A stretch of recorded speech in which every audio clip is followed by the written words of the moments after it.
It was the last place in the world I wanted to go. My poor father, who was not exactly on the board, but was very much involved with the college always, and very close to the Dryers and everybody who had founded it. And of course, and I was 16, I think, I'd reached an impossible age where to be with me was a torture, both for my parents and for me. And was mein Vater, so geht es nicht weiter, sagte mein Vater.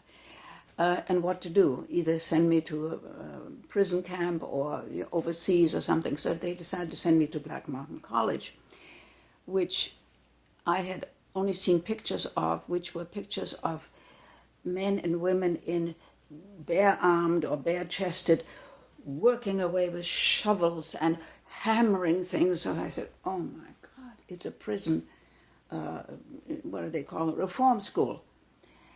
And that's where they're going to send me. And I was never interested in reform schools. So they packed me off 100% against my will. I mean, I really and truly, I was going to run away as soon as I got there.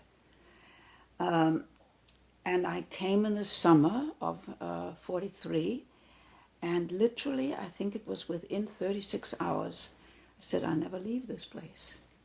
But not because of my parents. I mean, I didn't tell them anything about it, but just because the atmosphere was so overwhelmingly appealing and attractive from the minute you got there. And the minute I got there, I felt at home. I said, this is it. This is where I want to live.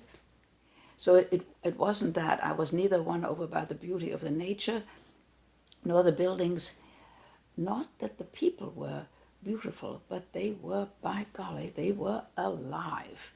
And you felt immediately that as a student, you were not in a category called a student, but you were part of a very alive community where everybody was on the same level.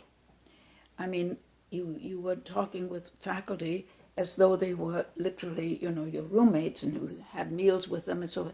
And they included you, the faculty, in their concerns and in their respect and in their discussions about, I graduated in 24 hours from being a child to being an adult who was asked for opinions and input in a going concern, in a pedagogic, in a school that was forming itself day by day. There was nothing that was all set down. You felt that. There were no rules. You were not fitting into an existing order.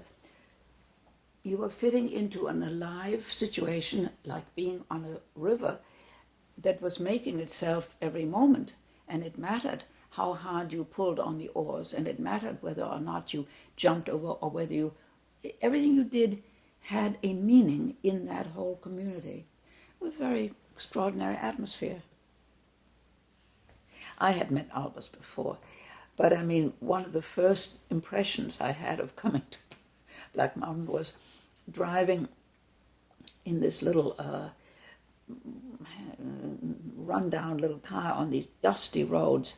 It was summer and everything was dry and hot. This is Carolina, on these dusty roads, and then coming in the main gate, and there you went down towards these ramshackle buildings, and there was this group of students standing on the road with shovels and rakes and so forth, working away like a chain gang. Exactly like a chain gang. And I thought, yeah, this is exactly what I was expecting. And this little man, all in white, with a white consul, was there telling them what to do, and they were all doing it. Well, of course, that was Albus, and he was giving them another design class, as he did at every waking moment. Whatever he was doing, he was giving them an art class. And you certainly didn't have to sit in his studio to get it, because by showing them how the road was to be sloped, the form followed the function, the relationship between angle and how a car and all, he was giving them a very profound lesson in modern thinking. You don't make something just oh, this is a pretty shape, but it comes out of the material, it comes out of the use of the material, the potential of the material. How does sand behave? How does earth behave? How does a car behave? And you learn to respect what there is at every moment. At least that was Albus's influence, I think, on many of us. Yes, I mean, that was the whole atmosphere.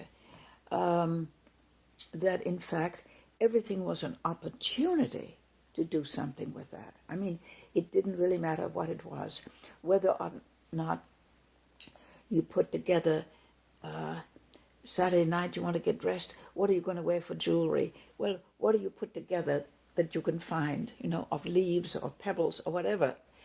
You think at the moment of what can you do that's fun? What can you do that's you haven't tried before? It's an attitude towards living that I think we all got at that time. Unconsciously, I mean, I don't think we talked about it or thought about it. It was just, and I still feel it, it's the fun of living, is to find out, oh, look at that over there. What could we do with that? It's always a new challenge, always a new question. But that was fundamental, I think, to the Bauhaus too. Yeah, I think that came from that whole time of breaking away from any fixed forms or from expectations. As my father always said, I mean, that was the anathema, was having preconceived ideas. Nothing worse than to having a preconceived idea. You start always from ground zero with curiosity and the willingness to let yourself be taught by what's coming in, rather than imposing your preconceived idea of how it should be.